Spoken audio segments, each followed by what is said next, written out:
Hello. In case you don't know who I am, I'm Raul. I'm making this video. My wife's making.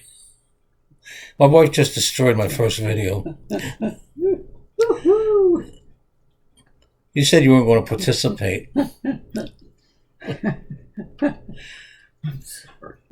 You don't have to apologize. We used to make videos a million years ago on YouTube. We both got thrown off. Before we got thrown off, they accused me of having to resort to an actress, my wife, to help me with videos. Sounds good to me. Anyway, it's not about me or my wife. It's about this second guessing Jay Pedestrest, whatever his name is, and Sylvia. And nothing irritates me more when people that really have less knowledge than a gnat regarding the way these people operate offer their expertise. I don't want to hear your expertise. I don't want to hear your opinion. I want you when I was watching the videos of people, not pointing any one person out, everybody, I just want to get to the end. What do you think a div's going to be? What do you think? Just a guesstimate. Not how you got there and why Jay did this wrong and he did that wrong and he should have done this and he should have done that. And I'm not going by anything brand new. I've been an investor for 20 years. Got people here probably have two dimes to rub together a year ago, and now all of a sudden they're experts on everything, right? And I'm only behaving the way I was as a very successful manager. And I'm not bragging. I'm just I worked for a company 28 years, about 9 years of it. I drove a truck for them. And then after that, I was promoted, and I moved up the management chain. And I was very, very successful from the very beginning because I followed Occam's razor, or rule. Treat them like family. Don't treat them like you're the boss. Because I knew from the very get-go there were people in a group, any work group you manage, you're just a figurehead if you're a supervisor or whatever. The real leaders are in the group. And what you got to do is spot them and utilize their proficiencies and their skills and all, and take care of them, which I did. Got people promoted left and right and all. But anyway, I wasn't a micromanager. I had two people. I had a kid. I call him a kid. He's always a kid to me. Dennis, right out of high school, first job. And Sarah. Sarah was a single mom, older than Dennis. But they were both leaders. And I remember one time, I used to put them in charge. I used to rotate it. And when I went on vacation with Harry, I wasn't in the office. So I was away for like 2 weeks, a long vacation this time, taking everybody down the shore and all.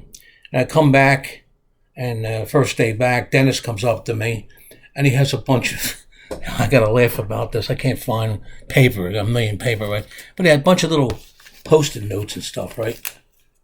And he goes to hand them to me. So I tell him, I says, what's this? He says, well, these are the things I took care of while you were gone.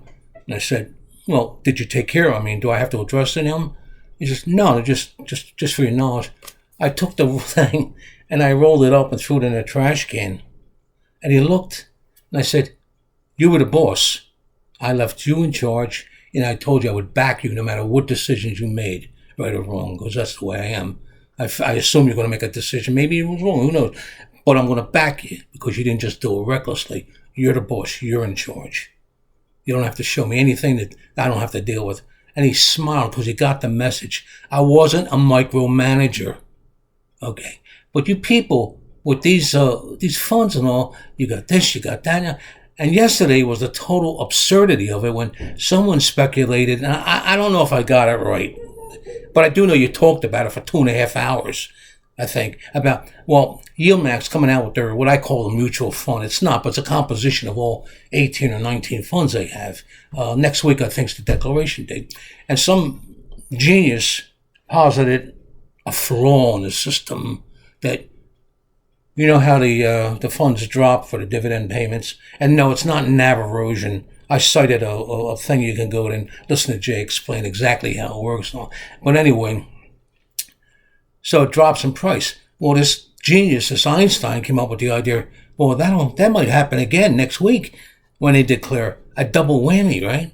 I guess he doesn't realize that they're going to manage that fund, of all the funds, different regarding the adjustment, not erosion of the thing. And this is why I've decided I'm not going to watch any of the amateur videos anymore. And we're all amateurs, myself included. I'm going to go to the source. I just found out that Jay, in charge of Yieldmax, has a Sunday night show. He's a co-host of the show. You don't see anything, you just hear him talking. And just from last night, and my wife and I both listened to it, particularly the part about the charge of NAV erosion. He's getting really pissed off about it. He's getting ticked off about it. He says he's not going to be patient anymore with people, right? So really, you're not that smart. I'm not that smart. But we shouldn't micromanage. Jay and Sylvia's in charge of Defiance.